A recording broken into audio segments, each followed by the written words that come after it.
Yo, what's good mga homies? It's your boy Mad Mike. Today, pag-usapan natin real talk about sa choice and consequence. Kasi sa streets man o sa totoong buhay, lahat ng galaw mo may balik.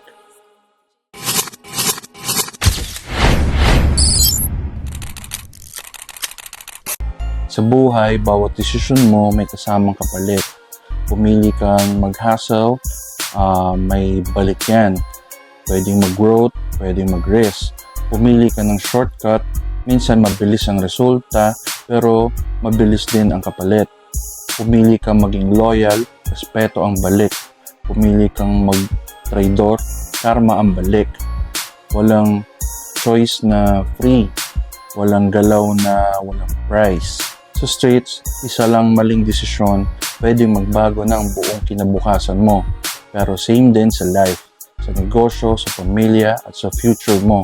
Ang tanong, kaya mo ba ang consequence ng choice mo? Real ones, think ahead. Hindi lang yung ngayon, o hindi yung later. Kasi choice mo ngayon, future mo bukas. Kung ready ka sa consequence, then own it. Pero kung ayaw mo ng negative na balik, piliin mo yung galaw na may mas solid na resulta. Choices makes you.